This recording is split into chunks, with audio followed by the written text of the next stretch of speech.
Welcome to Theology for the People. My name is Nick Cady, and on this episode, I'm joined by Miles DeBenedictis. Miles is the pastor of Cross Connection Church in Escondido, California. He's also a PhD student at Southern Seminary, and he's on the board of Enduring Word, the Bible commentary online with Pastor David Guzik. In this discussion, we talk about Miles's PhD research, which he's doing on ethics and AI, and how all of that has to do with the big topic of epistemology, which is the study of knowledge. How can we know things that are true? How can we know what we know? And we're going to talk about why this discussion is actually more important than might first appear for how we do theology, but also how we think about ourselves and how we interact with the world around us. It's a great discussion. I hope you'll enjoy it, and I will be back at the end with some closing words. Well, Miles, thanks for being a guest on Theology for the People. Happy to be here. Thanks for having me. So, Miles, maybe for our listeners, tell us a little bit about yourself. What's your background in ministry? What's your role currently? And how did you become interested in theology and philosophy? Yeah, I think that you and I may have similar trajectories into ministry within Calvary Chapel. I attended a Calvary Chapel through grade school and high school, and then came into the ministry as a ministry intern at 19, really to focus on kind of the technology side of the church, to take care of networks and build a website. I started to learn how to do that sort of stuff when I was in high school. And then, you know how it is within Calvary Chapel, next thing you know, you're teaching youth ministry or something, which is exactly what I did. And then slowly, progressively expanded that in various ministry things and became the pastor of the church that I grew up at 17 years ago. So I've been pastoring what was Calvary Chapel Escondido. We changed the name to Cross Connection Church about 14 years ago. And so that's how I came into the ministry. But, you know, as a result of that, and really I guess I could say the exhortation of a mentor of mine, probably about 12 years ago, I started to engage in academic pursuits, and one thing led to another. And so now I'm like deeply ingrained in academia, working on a doctorate, and in areas that may seem kind of weird for a pastor, but they're things that are really interesting to me and I think have huge impact in culture today. Yeah, that's really cool. So you're currently studying at Southern Seminary, if I remember. And is that where you did your undergrad work too, or is it just where you've been doing your PhD? So like a lot of Calvary Chapel guys, I don't have an undergrad degree. I was able to, I read a whole bunch of the accreditation documents for the Association of Theological Schools and found that there is a bypass especially for international students, to step into a master's program without an undergrad degree. And so using that, I came into a master's program. They have a master's by exception program at Gateway Seminary, which was formerly Golden Gate Seminary. And so I did an MDiv at Gateway. And then immediately after that, I stepped into a Doctor of Ministry program at Southern Seminary. I've always been interested in apologetics. And so they had a Doctor of Ministry in Apologetics, and I entered into that. And then when I was basically done with all of my coursework for my Doctor of Ministry and getting ready to do the project or thesis phase, my doctoral advisor, who is one of the professors at Southern Seminary, he asked me to become his PhD student, which meant completely starting over. And so I started over in the PhD program about a year ago in ethics and public theology, or applied theology. And so that's really my focus now. So much to like the dismay of my wife, who thought I would be done this last month in May, which was the plan, I would have finished my Doctor of Ministry in apologetics. I'm kind of at square one working on a PhD in ethics, which will at this point probably take 3 more years, depending on whether or not they give me the credit that I'm hoping they'll give me for my previous work, but we're still trying to sort that out. Yeah. Yeah, my wife's not real excited about me going back to school. I really miss being in school, and but she was like, just please don't go to school for a little bit. So I think my wife was really hopeful that I would not do it, but I immediately went from the MDiv program into the Doctor of Ministry program and only took about a 4-month break as I was waiting for all the application stuff to go through. So she was also doing her master's in nursing. My wife's a nurse practitioner. And so we did our graduate degrees together, and she was very happy for me to be done and her to be done, and I'm not done. So yeah. What would you say to people who kind of like question Why should pastors spend time and energy and money getting graduate degrees? Yeah, that's a really hard one for me to answer, to be honest, because a lot of people ask me, why are you doing this? And I have seen this entire endeavor as a key to open future doors. I mean, there's no such thing as a promotion as the senior pastor within a Calvary Chapel if you get a better degree. So I don't foresee a future where I'm not doing what I'm doing, pastoring the church. I've been here for 17 years as the senior pastor, and I've been a part of the staff for 26 years. So I don't imagine that I'll do something differently, but I see it as a key to open future doors. And I'm one of those people who can't stand not learning new things. So if you're a person who really loves to learn, there's no better place than to kind of step out by faith into academia, where you're going to be challenged to read and learn widely things that you probably otherwise wouldn't read unless you had a deadline to finish a paper. So yeah, if you're one of those learners, you might as well try it. Yeah, I felt like the deadline thing was what really helped me. Like having a deadline, having something I needed to complete, because now I've got plenty of books and I've got time to read those books, but it's because there's no fire under me, it's more difficult to like find the motivation. Yeah, when like most of my assignments are due by, midnight on Monday. And so, when I'm in a seminar and reading a book, it's like you have until Monday to finish that book and write that review or whatever it may be. And it can be a real challenge. That means there are mornings where, all right, you're getting up at 4 a.m. and reading for 2.5 hours before you help the kids go off to school, or staying up late. And fortunately, I'm one of those people who can function pretty well on not a ton of sleep. So Yeah. that's kind of how I've been going. So that and coffee has been very helpful. Very cool. All right. So right now, before we get into the main topic that I want to talk about, which is epistemology, I do want to ask about your seminary thesis, your PhD thesis. So it's on AI ethics. Can you just share a little bit about that topic and maybe some teasers or insights? Right. So as I said, I kind of came into the ministry right out of high school. I did one semester at Calvary Chapel Bible College and then was invited to be an intern at the church. And really, I came into the ministry through a technology path that I had developed abilities and skills with technology through the 90s. And so they brought me in to fix computers and make the website and do all that sort of stuff. And then right as I was beginning my Doctor of Ministry, I started that in January 2023. And just month and a half before that is when ChatGPT released. And so I had been following the progression of OpenAI's development of GPT. In fact, we tried to use it. I'm on the board of Enduring Word. We tried to use it, or I did, to try to train GPT-2 using David Guzik's commentary. And there were some challenges with that. So I kind of put it on the shelf, and then ChatGPT came out, and it was like, well, this is a revolutionary tool. And immediately my mind started to go to a lot of things I've been reading for years about what will this mean for society? What will this mean for work? What will this mean as AI begins to take a larger role in society? And then that started to move me into the direction of, okay, how do we deal with that from a Christian perspective? And what sort of way is theology and Christianity informing the development of ethics for artificial intelligence? So how do you govern artificial intelligence agents? And that's really the focus of my PhD work, which is very strange maybe for a pastor. It's especially strange within a theological institution like Southern Seminary. Most people are going to be studying something from, historic theology or all those kind of things. So I'm focusing on something that is very much outward facing. And fortunately, my advisor, in the area of public theology or applied theology, it really is the area of how do you use theology to affect the way that society is moving forward. So in the area of ethics, which is really just applied theology. So this fits really perfectly with that whole discussion. And so my focus of my PhD work and research is in the area of not the ethics of us using AI, but that's an important discussion. I have a lot of thoughts about that, but really, how do we govern artificial intelligence with a natural law or a moral law from the scriptures informed by the Bible? Because I think that's going to be really important as we move forward, especially over the next several decades. Yeah, fascinating.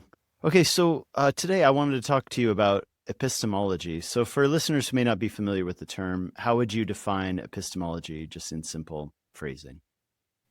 Yeah, I think part of that needs to go back even a little bit further to just kind of classic philosophy, because epistemology is a portion of classic philosophy. And when you talk about classic philosophy, you're talking about three different things. You're talking about metaphysics, which deals with reality, and epistemology, which deals with knowledge. And then the outgrowth of both of those things is ethics, how you behave. So my PhD work is in ethics, but really it's kind of goes with those three things. So, what is reality is the question of metaphysics. And then what do we know and how do we know it is really the discussion of epistemology. And then from that flows ethics. So my most recent work, which kind of started our conversation about this originally, was I was doing a seminar on epistemology and really kind of digging in deep. So it really does come down to a theory of knowledge. What do we know and how do we know it?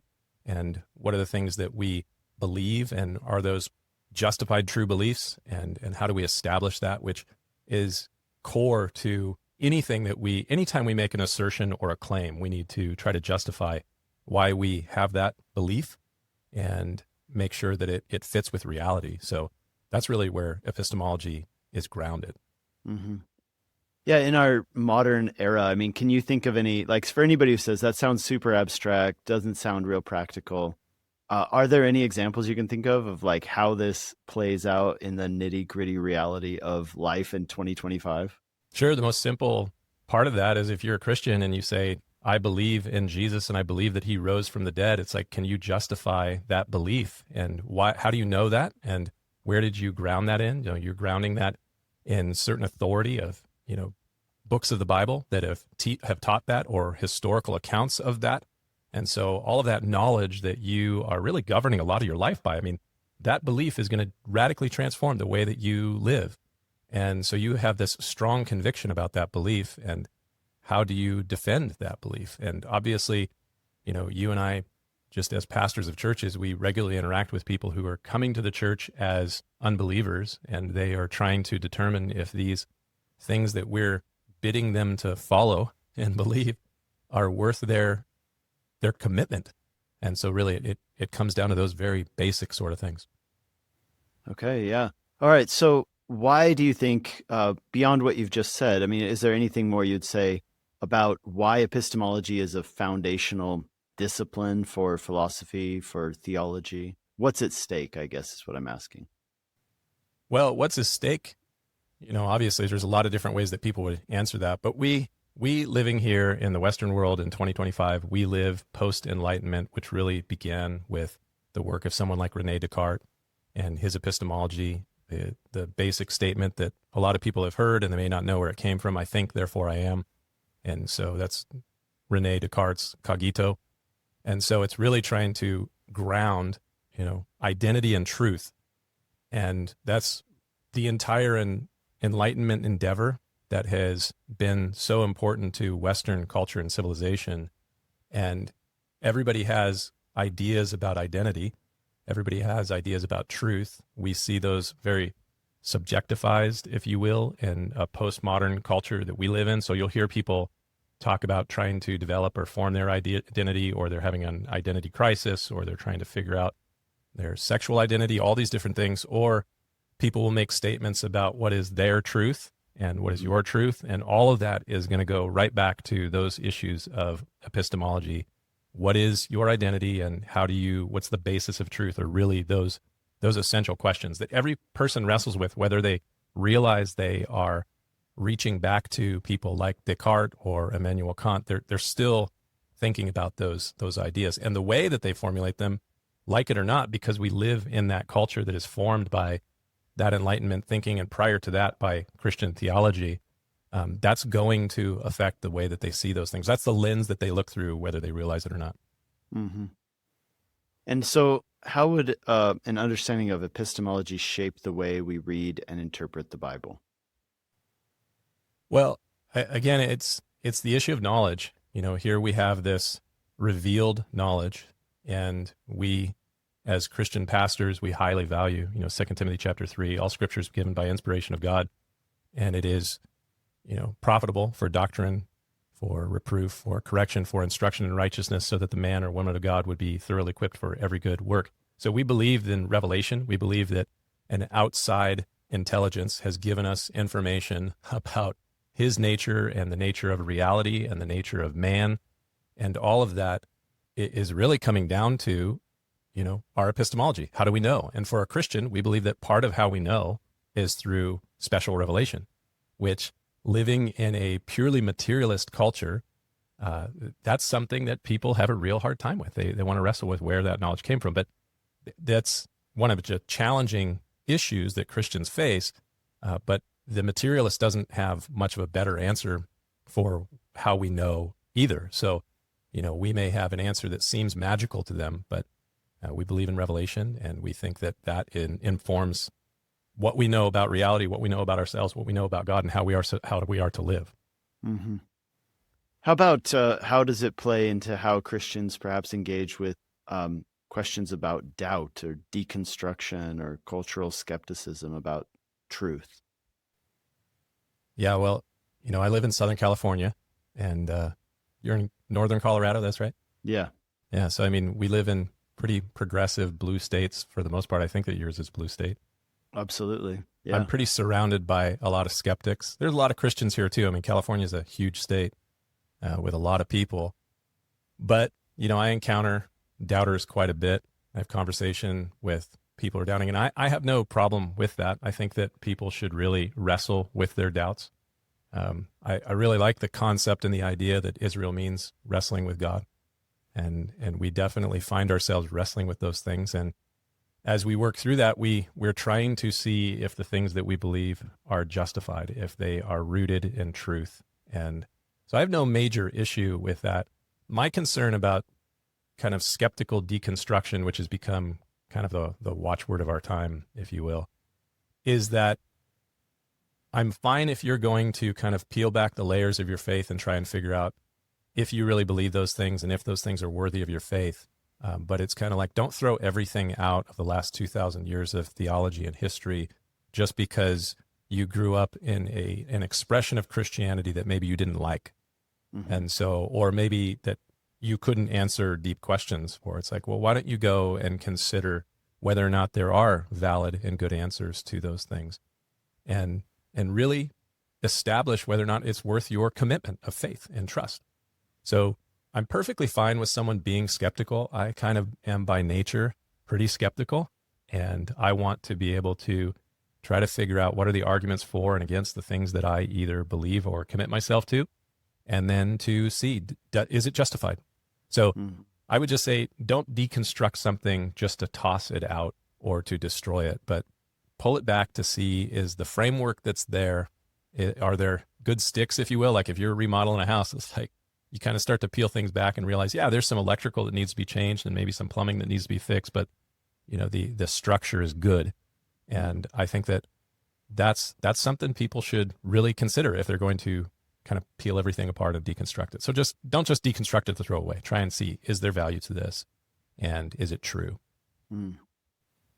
Yeah. So I did my undergrad degree in the UK. And so in the UK, in liberal arts things, meaning like philosophy, theology, things like that, you do a dissertation for your undergrad as well. So I did an undergrad dissertation, and then I did a postgrad dissertation for my master's, and I did both of them kind of on the topic of epistemology in a way, right? So both of them were related to it. So I'll tell you, the first one I did for my bachelor's, it was more of a missiological epistemology, and I went back to look at the historic debate, which you're probably familiar with, between Justin Martyr, if I'm remembering correctly, and Tertullian. Yes, it was that's who it was. Okay, Justin Martyr and Tertullian.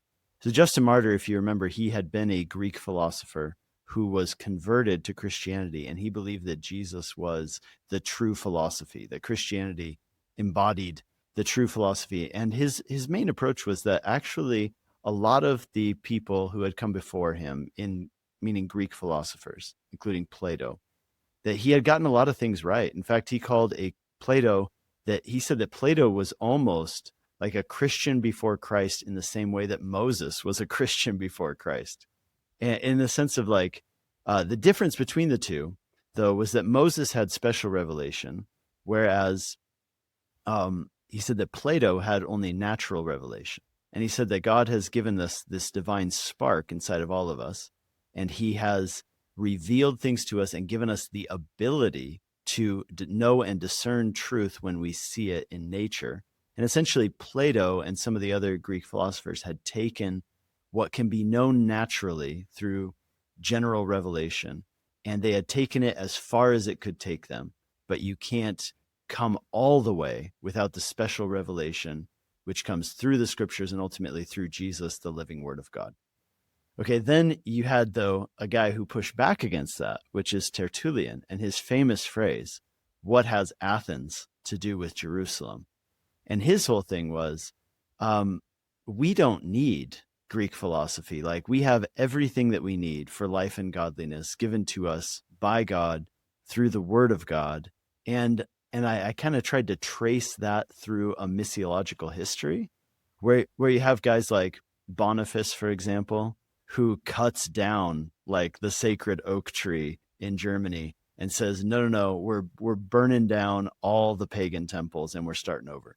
Versus a guy like, let's say, even Patrick of Ireland, who repurposes pagan temples and turns them, and his whole symbol, right, is the cross over the pagan circle, like the domination or the victory of Christianity over paganism. And then saying, okay, there were some things you got right, but you didn't get it all right. And anyway, I'm just curious if you have any thoughts on that epistemological debate. Well, I think this debate that you're talking about, it shows up constantly, and it is kind of fascinating. I mean, even if you bring it into kind of 19th, 20th century and into 21st century debates between kind of presuppositional apologetics versus evidential apologetics, or if you really look at these as kind of conservative versus liberal ways of viewing the world, you know, they tear it all down and let's start over as kind of a liberal mindset. The conservative of, well, what is good here that we can continue to maintain is more the conservative view. So you have these conflicts throughout history, and you can see various individuals kind of rise up who propose an answer, and then someone either in their time or a century later will come up and kind of rebut their answer. So you see these conflicts constantly.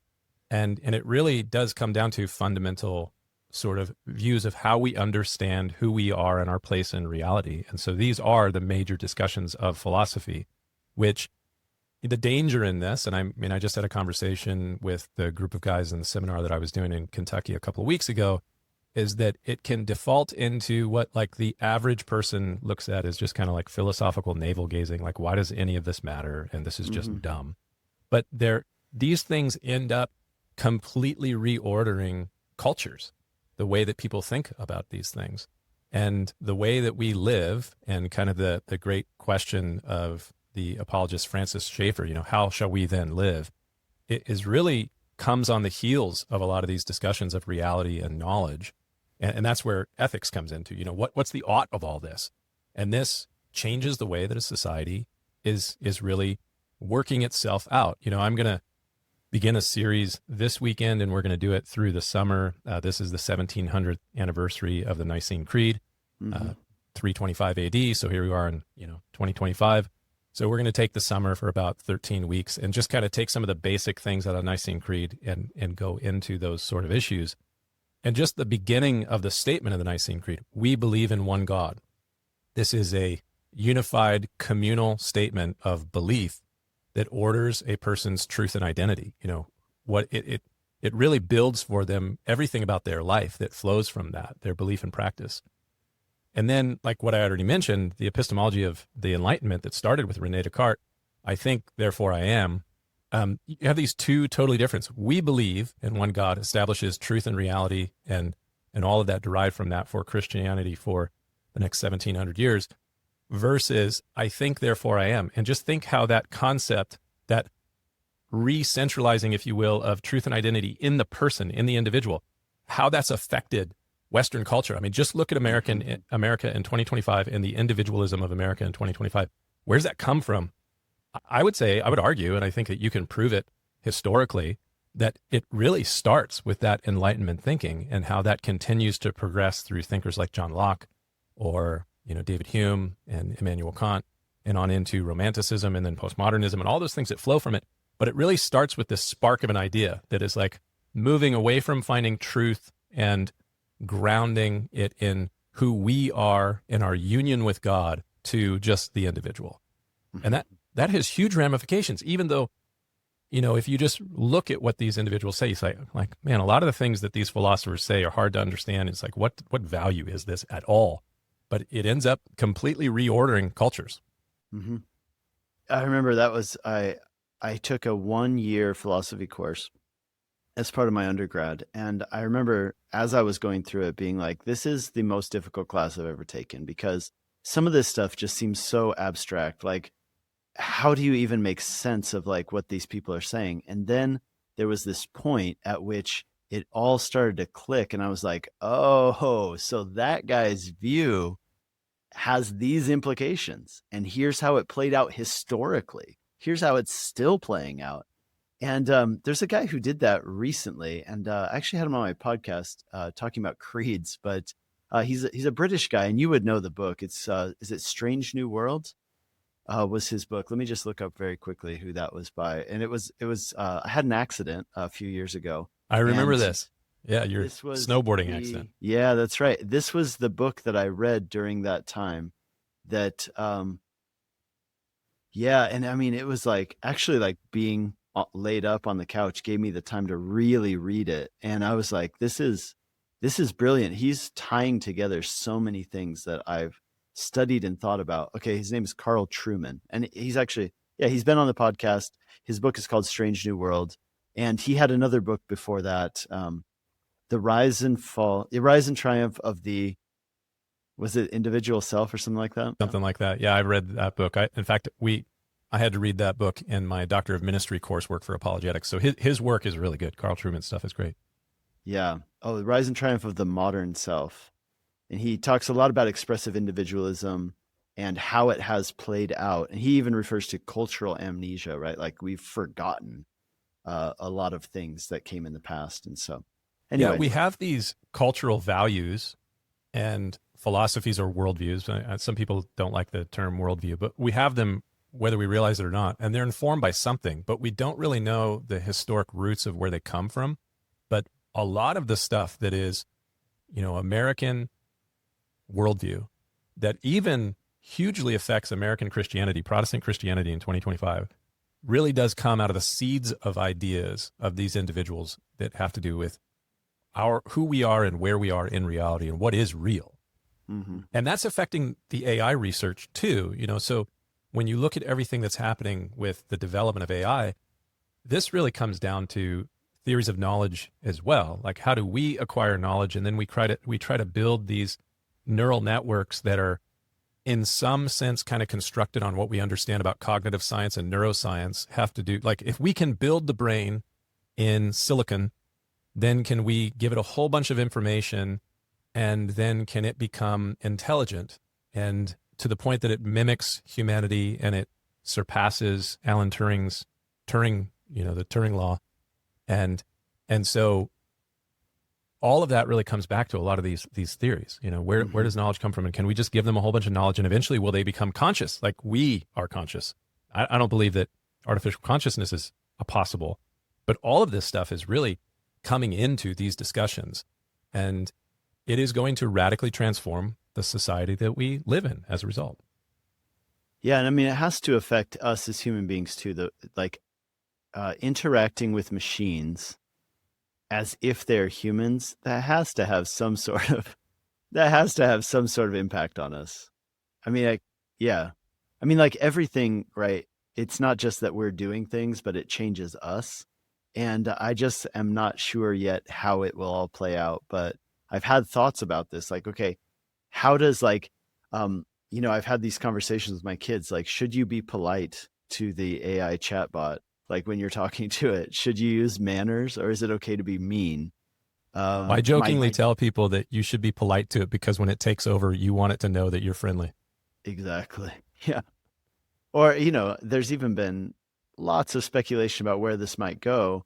And like the more human seeming these things become, like what does that do for us if we mistreat them? Does that change the way that we will then treat people? I don't know. There's a lot that goes into all of this. A lot of this is definitely unexplored territory that a lot of futurists and people have been theorizing for a long time, and now we're engaged in the experiment. And a lot of the answers to those questions are going to be seen over the next 10, 15 years. Like Jonathan Haidt's work as it relates to social media and how that has affected us. I mean, I don't think we really realize, smartphones, every single one of us have them. I got one of the very first ones when it first came out, when the first iPhone came out in 2007. I was one of those early adopters, as I have been with a lot of different technology. But we don't really know, almost 20 years later, how that has affected each of us, but it has drastically affected us. And we experience it in really funny ways. Like even when you don't have your phone in your pocket, you probably feel the phantom buzz of your phone going off and you feel the inclination to check it. Like that is a totally strange effect of having this device. And there are many, many layers of the strange effects to those sort of things. And that's going to be true with interacting with machines as if they are humans. Like the mimicry of human thought and reason is pretty remarkable in what we currently have. And I tell people frequently, this is the worst AI that we have and will have. Like it's only going to get better from here. And so recognize that it's going to be dramatically good. Yeah. Yeah. I mean, of course, just like anything, I'm sure it has the power to be used for good, and it has power to be used in, wasteful ways and even in very negative ways as well. And so we're going to see all of that play out, I'm sure. Well, every tool, and you can, study history going as far back as we have recorded history. And the challenge is we can see very clearly what new tools normally do. New tools throughout history, they aggregate power and wealth to the people who have those tools. Go back to the Assyrian wheel and the chariot, and you're going to see that and just kind of move forward every stage. And so this is a significant tool. It is probably the greatest tool that humans have ever made. And it is going to cause a new revolution as a result of that. And we don't really know where that's going to take us. But, just last month, or actually 2 months ago in April, a group of AI researchers who left their work in AI research, they put out this fictional account called AI 2027. You can find it online. And it's a, 100+ page document that's like a fictional account of what's going to happen over the next 5 years. And it's a pretty doomsday scenario of what's going to be the result of the AI technology. I'm not sure that I fully agree with all the conclusions that they come to, but they do paint a pretty bleak picture about what we can look forward to. Now, you and I have a certain view of the world that has to do with the future, having to do with eschatology. So when I read these things, I go, well, I'm not convinced that that's going to be the reality because I have a different map that I'm going on. Even still, if you listen to the best kind of predictions or prognostications of people in the industry, that's going to have a dramatic effect on people. We have seen a meaning crisis in the West for a while. I think that's only going to increase. And how we address those things and how we move forward faithfully and with wisdom is going to be really important for pastors as we go forward. Well, I'll tell you a little bit about my master's thesis and like how that had to do with epistemology. So that one was particularly about Scripture. So there's this idea from the Reformation that Scripture is perspicuous, which means that it's clear. It's the opposite of being obscure, right? Perspicuous. So the idea is that the Reformers, clearly taught, and like Zwingli wrote a whole like article on exactly what he meant by this. Luther wrote The Bondage of the Will, which essentially is about this, and Calvin had writings about this too. But basically, they all said that, and by the way, it's codified in the Westminster Confession, that a person who has normal human capacities should be able to read the Scriptures, and not everything is equally clear in the Bible, but the main point and what is needed for salvation and faith and walking with God. These things are explained and can be deduced and understood by a person who has, average or normal human capacity. Yeah. And so my question that I wanted to research was that view novel to the Reformers, or can that be seen throughout history prior to that in Christian thinking, particularly in the patristic period, the church fathers? And I ended up getting into that and having my mentor, Dr. Tony Lane. I don't know if you've ever heard of him. He was a pretty well-known Christian historical theology guy. He's getting a little older now, but yeah, he wrote a lot of books in the 90s and 2000s. So Tony was like, this is enough for for a doctoral dissertation, you're going to need to kind of narrow it down a little bit. What I originally wanted to do was look at kind of a general swath of the church fathers and see what they said. But I ended up just focusing on Augustine, and Augustine spoke about it really clearly in his book called On Christian Doctrine, which ironically isn't actually about Christian doctrine. It's about how to read the Bible and interpret it.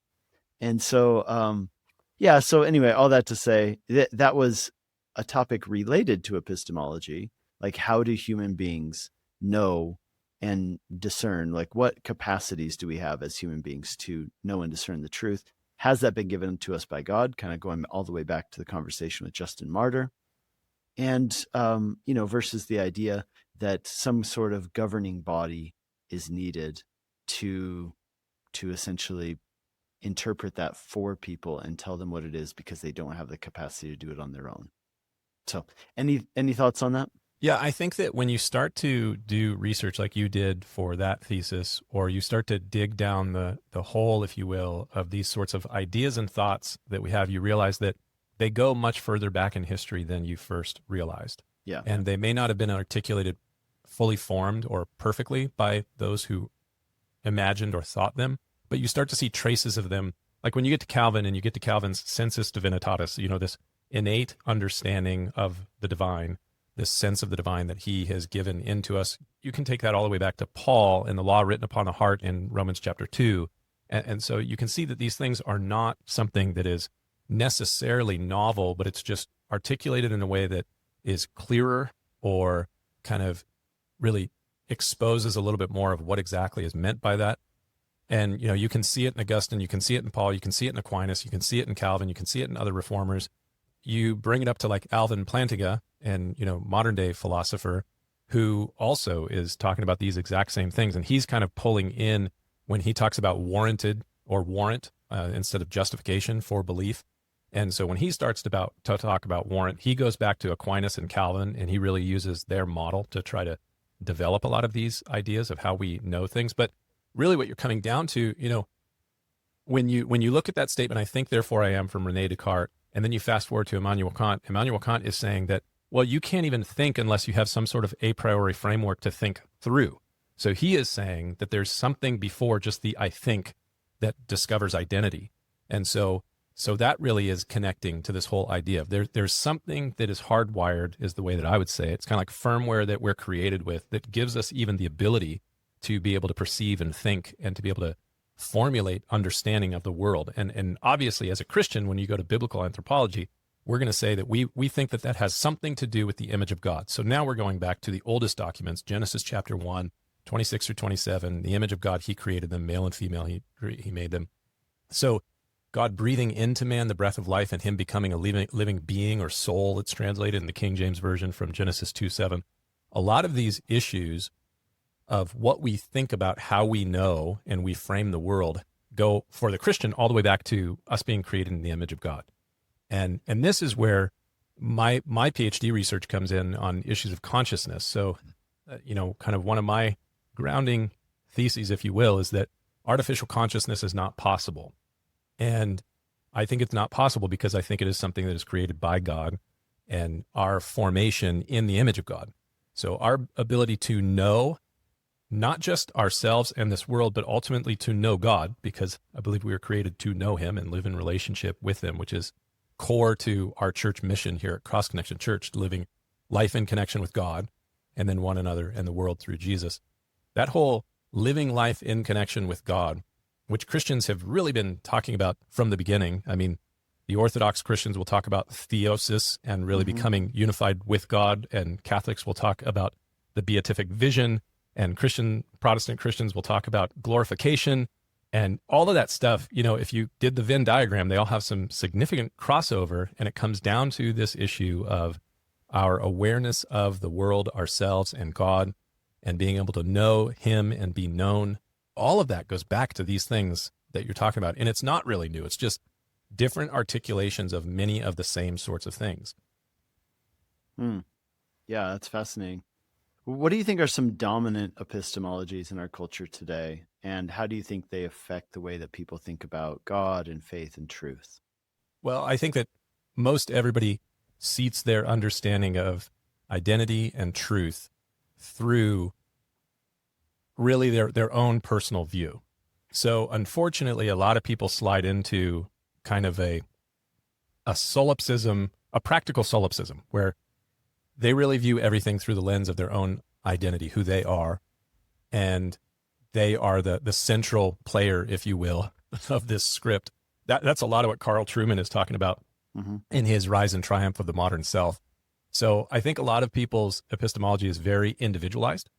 That's very Western American culture in 2025. And so as a result of that, that's why you will have those conversations with people where they'll say, well, I'm glad you have that truth. I'm glad it works for you, but I have a different truth. My truth is this. And as a result, that informed their view of themselves and identity. And they kind of fashion their own identity based on their understanding of truth. So everything is kind of individualized and personalized as it relates to the American Western anthropology of 2025. And there's a radical reformation of that, if you will, when you become a Christian, because you find a new identity in Christ and you begin to realize that, no, actually, you were created by God for a purpose. And this goes into the whole issue of teleology. And that we have a telos, a purpose for which we were made. And God wants us to walk in that purpose. I love Paul's words in Philippians 3, where he says that I may lay hold of that for which Christ Jesus has laid hold of me. So Christ has saved us. He's created us and saved us for a purpose. And I want to lay hold of, I want to embrace that purpose and live accordingly. And my contention as a Christian pastor is that when you do that, you will find the greatest joy, the greatest peace, all the fruits of the Spirit will begin to grow in your life as you begin to lay hold of that. And so there is a pretty radical reformation of a person's thinking and life that has to happen when they become a Christian out of kind of the Western American worldview in this time. And it all comes back to these core philosophical things that people may not really know that they're reaching back to, but they are, whether they realize it or not. Mm-hmm. Well, how do you have a conversation then with somebody who says something like that, right? I'm glad that works for you. I'm glad that gives you peace, but I have my own truth. A lot of times I kind of default back to the Socratic questioning of just asking a lot of questions that are going to maybe lead them to discover truth. I mean, I can try to hammer people with my apologetic, if you will, my reasons for why I think the way I think and believe the way that I believe. And if they ask me questions, I'll probably say that. But a lot of times I just like to ask people questions and help them try to figure out whether or not that view they have holds water. And I'm not convinced that it will. I think that all truth, like true truth, is ultimately found in God. And if people genuinely are seeking for truth, it's going to lead them in that direction. A lot of people fight against it because as they start to discover those things, it's like, well, I don't want to believe in these things. And well, this is where the truth leads, I think. Mm-hmm. How do you think that pastors and church leaders can help congregations to think more clearly about what truth is and how we know it? In a world where there are competing claims. Well, I mean, the true line that I go back to all the time is that passage I already mentioned in 2 Timothy chapter 3. So you have to work out first and foremost whether you actually believe that is true. All Scripture is given by inspiration of God. And then, for us coming from a Calvary Chapel background where, we were raised on Genesis to Revelation and going through the whole of the Bible, I'm really grateful for the biblical theology I received as a child within a Calvary Chapel context. I mean, there's all kinds of things people could say against various things within Calvary Chapel, but one of the things that I hear, even as I step outside of the tribe, I've been doing all of my academic work within the Southern Baptist world, and they have a lot of great things to say about Calvary Chapels, even if they don't agree with their soteriology or other things that we hold to, eschatology, whatever it may be. One of the things that I hear frequently is, I meet Calvary Chapel people who they don't have any sort of academic background, but they know the Bible. Even things like Zephaniah and Obadiah are not the names that people generally know or the story about those individuals, but a lot of Calvary Chapel people do. So really beginning with the Bible as the core source of truth that establishes the framework through which we understand reality and ourselves in it is really important. And if a pastor wants to lead his congregation well, I think he's got to start with his own conviction about that, and then beginning to share that in a way that is answering the questions that people are actually asking is what I've endeavored to do, especially for about the last 10 years. I have intentionally tried to form the messages that I preach in a way that they would speak to skeptics. So I'm definitely trying to teach the Christian who's been a part of the church for a long time, but I want to assume the questions that are being asked by a skeptic and try to figure out how do I articulate this passage. We've been going through Luke. How do I share this passage in the Gospel of Luke in a way that a skeptic is going to go, wow, you're answering some of the questions that I have. And now I have a little small contingent of avowed atheists who attend my church. One of them this last week, we partook of communion. He sent me an email afterwards. We're having a baptism this Sunday as we're celebrating Pentecost, which is the birth of the church. So I talked about baptism a little bit, and we partook of communion, and he said, this is the first time that I really started to pause and think, like, I'm an atheist, but should I partake of communion? He hasn't to this point, and should I engage in baptism and just kind of see if maybe that works? So my answer to him is no. Obviously, this is for believers, but I do find it fascinating that an avowed atheist is willing to come and hear, and I think eventually he's gonna have a shift in his faith. Wow, that's really cool. Yeah, just recently, Pastor Brian Broderson and I got to speak with Justin Brierley for the CGM podcast, and this is something that he is seeing as a strange rebirth of faith. Yeah, and he was talking about some amazing examples of very similar things like what you're talking about. So I pray that continues and that God would help us as leaders to be used in those spaces. So yeah, a lot of this really started. I started to see it, and I made an intentional shift in the way that I articulate things, beginning in 2016 with the rise of Jordan Peterson. Mm-hmm. And I wrote about some of those things for the CalvaryChapel.com website at the time. And as a result of, seeing that shift where you have an intellectual academic who's talking about the Bible, even if I don't agree with a lot of the things that he says or in his interpretations about it, he is at least giving skeptics permission to think about the scriptures in a way that they would not have otherwise done. And so he ends up being this very weird gateway drug to atheists stepping into the church. I lead our young adults ministry here at the church, and one of our young adults came in and said, I was listening to and watching a lot of Jordan Peterson, and it led me to reading the Bible. And now I just, went online and searched churches near me and came to our young adults group. So I serve as a chaplain with our local fire department. I have for about 16 years. And when I first started, and I was in my late 20s, and a lot of the guys who were kind of just starting out their career, now they're engineers and captains and starting to move upwards. And several of these guys, they're kind of like the quintessential firefighter, young, strong, very athletic and, into the work in a big way. And a number of them were avowed atheists. I could tell that they would get a little uncomfortable when the chaplain would come and ride, especially since I show up looking like this. Like I don't look like a firefighter. But over time, there's been this interesting shift, and a few of the guys have now become Catholic. But their move towards faith from atheism started with Joe Rogan and then moved to Jordan Peterson, who they heard on Joe Rogan. And then they started to investigate more of the things that he was saying. And the next thing you know, they're asking questions that they otherwise would not be asking and moving towards faith. And so it's a pretty interesting process. Yeah, absolutely. Well, just in wrapping up, if you could leave listeners with one encouragement about why thinking about epistemology matters and how it applies to their life and the Christian life, what would that encouragement be? Well, I have long thought that Socrates was right when he said the unexamined life is not worth living. And so I'm one of those people that wants to understand the cosmos, the world that I believe God has made. And I not only want to understand the world that we live in and our place in it, but I want to understand the one who made it. And so I think it's good to dig into as much as you can the revelation of God in the scriptures, but then as much as possible to try to get to know the world that God has made, the way he has made it, his place of us in it, and then through that to get to know him. So I would just encourage people that I think Socrates was right, and I think that you should dig deep into comprehending God, because Ephesians chapter 2, verse 7 says that in the ages to come, we will continue to grasp and understand the riches of his grace. So it's going to take, I guess, all of eternity for us to fully grasp who he is. So you might as well get started now. Awesome. Well, if people want to connect with you further, or they want to listen to your teachings from your church, where are the best places for people to do that? Yeah, you can find our church at ccchurch.com. So just 3 C's.